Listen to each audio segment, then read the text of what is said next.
My name is Slavka, I'm from Alabama, and this channel is about living, traveling, and learning. See you on the road.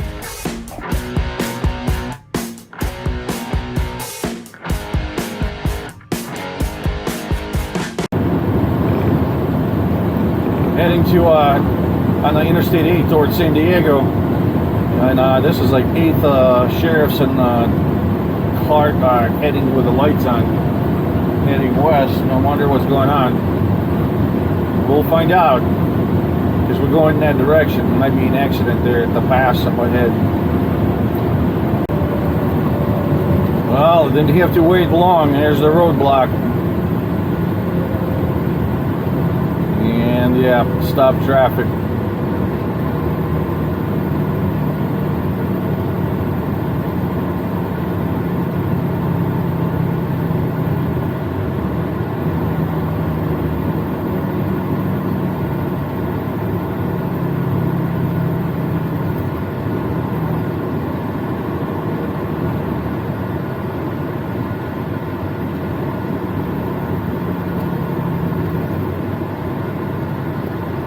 Well.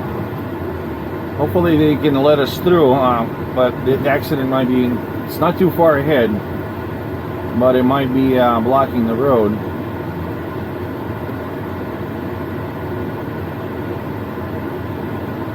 There's more law enforcement.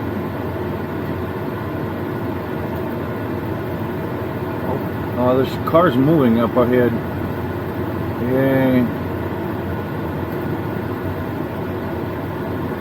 There's something going on. There's more and more law enforcement arriving.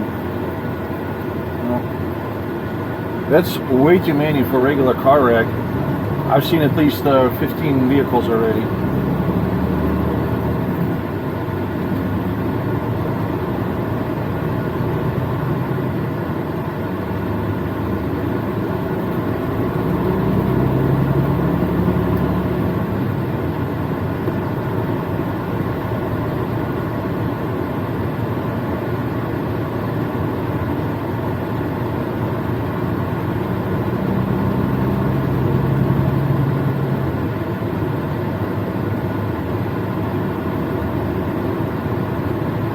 I wonder what happened. That's way too many. That's everything. The county sheriff, the state trooper, ODNR, natural resources, all undercover detective cars. What the hell? Look at this, guys. There's like a parade of. This is. Did they find a body or something? Oh, they're getting rifles and shit. Look at that. There's somebody out in the desert out there, probably something going on. We're not far from the border. Mexican border is only like 18 miles to the south of us right now. So I wouldn't be surprised if there's a dead body somewhere in the desert right now. It happens frequently, unfortunately.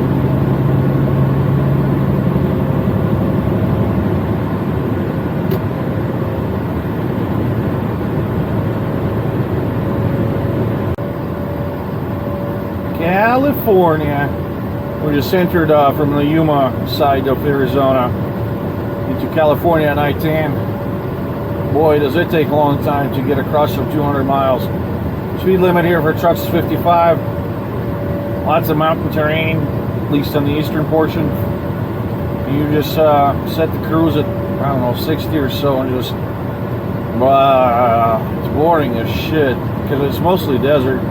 And then you get closer to like San Diego and I-5 corridor in LA, and it's just goddamn traffic. So, like it or hate it, it's something else. Driving around, trucking in California, that's, I would say, pain in the ass for the most part. It's either traffic or slow as fuck. There's no in between. That's Colorado River right there. One of the channels. Alrighty, boys and girls, we're going to go through agri-control shortly. And then, yeah, I'm going to go through Salton Sea. I'm going to stop there tonight. I don't feel like pushing into LA by 6 p.m. It's just asking to be stuck in traffic for hours. So we'll stop at the Salton Sea. There's a nice truck stop there, and then in the morning we'll slink into LA area when the traffic kind of peters out, at least the worst part of it. We're entering the California Agri-Control Inspection Station. Since I'm empty, that's all I'm going to tell them. And they usually let me through. You guys get to see how it happens. They may not believe me. They may ask me to go pull over to the side and open the trailer. That happens too.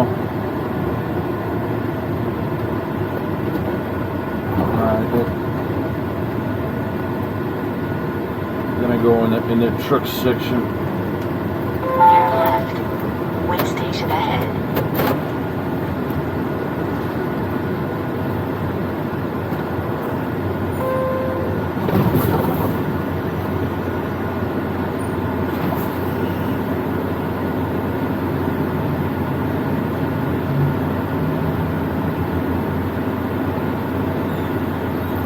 I'm empty. All right.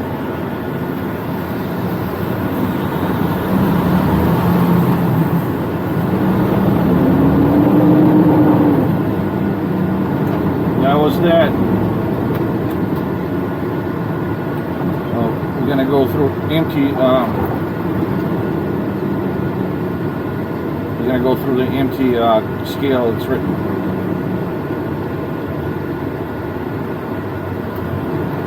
5 miles per hour.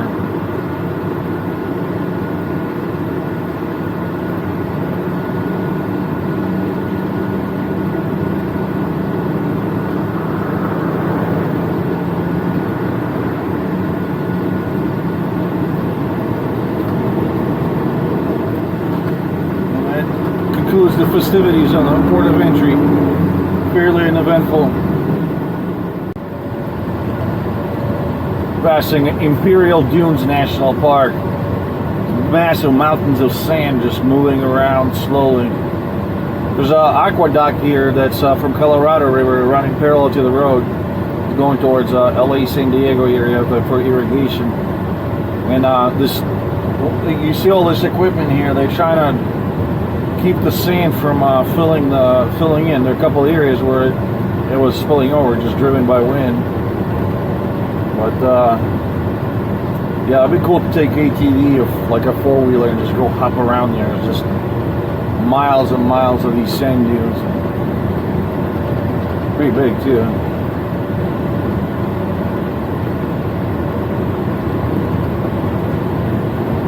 It's interesting. They dug this deep ditch on the other side of a canal, aqueduct, so that catches the sand. We're in California Highway 111 north, heading towards Los Angeles. This is the Imperial Valley Salton Sea Basin. You can see the Salton Sea off to the right there. It's not the sea per se. It's a highly saline, briny lake in the middle of the valley at the bottom there. Apparently it was man-made back in the 1930s. Some farmer just let the irrigation channel open, and it drained for several years before someone noticed it filled up a massive lake like that. So it's just basically a giant puddle there, and it's been shrinking quite a bit ever since. But anyways, this is also where we're approaching a town called Indio, California.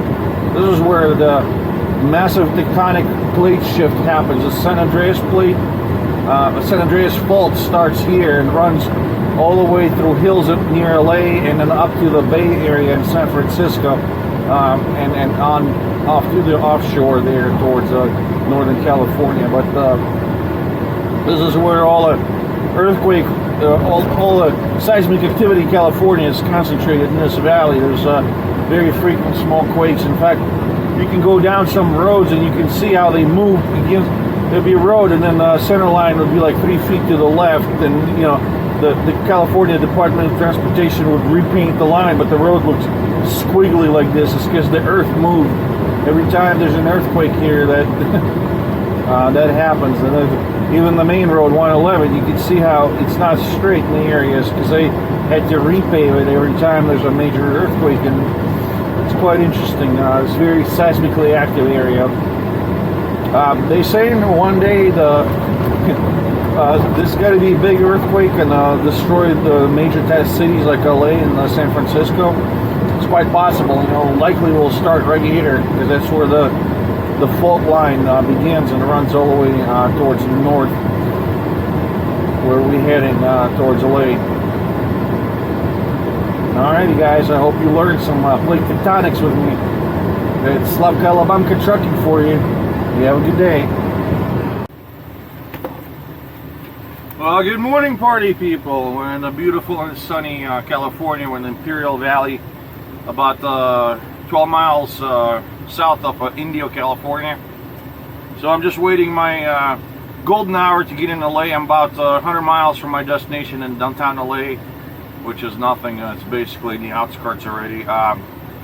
There's a golden hour to get in there, somewhere around after 9 o'clock and before lunch hour, where you don't encounter as much traffic as you normally would. So that's why I'm waiting, just having my breakfast. Got me a farmer's omelet.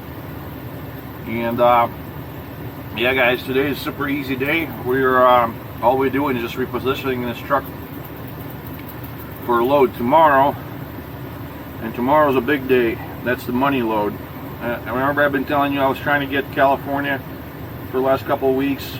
I mean, I could have gotten here much quicker, but I don't take cheap loads, so bounced around, made some money. But anyways, tomorrow I'm picking up a load that's paying $10,500, and we're gonna head East Coast. We're gonna head to PA, Elizabeth, PA, I believe. I'll tell you more about that load tomorrow once we get it. But that's what's in the works right now. So all I'm doing, guys, is gonna drive this truck for like hour and 40 minutes, get to my parking spot where I need to be, and shut down and have the rest of the day off. Gonna edit a bunch of videos. Hey guys, I'm sorry. Some of the videos I have them on my flash card, and I process them on the computer. And it's backlogged sometimes up to 2 weeks of my trips. So I'm gonna try to get through that today. Unfortunately, some days, some weeks, I just don't have time to do it, or I'm tired, or I'm just running too much, or there's no internet connection. There's a lot of places, unfortunately, in the United States still that don't have good internet connection, even with like 4G LTE. You don't get any signal, or whatever you get there is just, it's a slideshow. There's no way I'm uploading 2-3 gigabyte videos. So anyways, gonna have a nice breakfast, and I'll see you guys. For you, it's gonna be just a flip of a millisecond. For me, it's gonna be an entire day probably. So I'll see you on the other side. Let's do a quick pre-trip look-see over with you guys. Basically, that's the light version of pre-trip. If you're going for your CDL, they have the long version, the one you never use in real life. The main thing I look for, just basically make sure nobody pulled my trailer release latch, because that happens. Some asshole may yank it and wait for you to pull out so you drop the trailer. So I check that all the time. I'm gonna just look at my wheels, make sure everything's attached. There's no new marks on the trailer, on anything, because somebody could hit you while you were sleeping or away. Some truck trying to park and it hits you, and then it drives out. I have camera, that way, if I notice that, I have at least 24 hours of recordings, may catch the guy. Listen for any hisses, any kind of air leaks that may have developed recently. Kind of looking for the health of the truck overall daily, so you kind of understand what's going on the surface level at least. Look at my trailer. I always see it, even when it's empty, it's padlocked. I just don't want anybody climbing in there. Like I was telling you earlier, I operate near a Mexican border all the time. I don't want people getting in my trailer, even if it's empty. Trailer tire's holding up real well, so it's still alignment.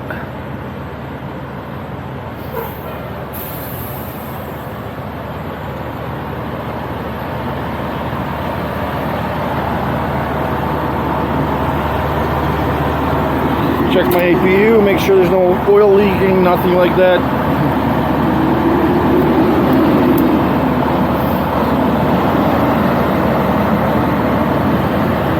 I already checked the engine oil. It's running, so we're not going to open the hood. I did that in the morning. Steers look good. Alright, we're good to go. All we got to do is drive 101 miles in LA traffic. So, once we get out of here, we got to get a I-10. It's about 8 miles that way. And it's just going to be just your average drudge through LA suburbs, Riverside, and so on. You know, the usual. Around California, truck speed limit's 55, so we average about 60 miles per hour most of the time. But it varies depending on traffic, of course. So it's slow, it's annoying. But eventually you get out of California, thank God. So that's all I have to say. All right, guys, I'll see you down the road. Passing these orchards and these palm trees, they're growing something because the pods or whatever that is, they're in these sacks. So I wonder what it is. This is Imperial Valley, California. There's a majority of things they cultivated these palm trees, and they clearly collecting the pods from them for some reason. I'm not sure, is it palm oil or some other fruit? Look at that, guys. There's more on the left. There's hundreds and hundreds of acres of these palms everywhere. There got to be something, because I mean, if somebody's going to go through the effort of putting a burlap sack over tree pods, you know, on every tree, and there's thousands of them, then that's got to be valuable. So I don't think it's just there on accident. What do you guys think? What are they growing here in the Imperial Valley, California?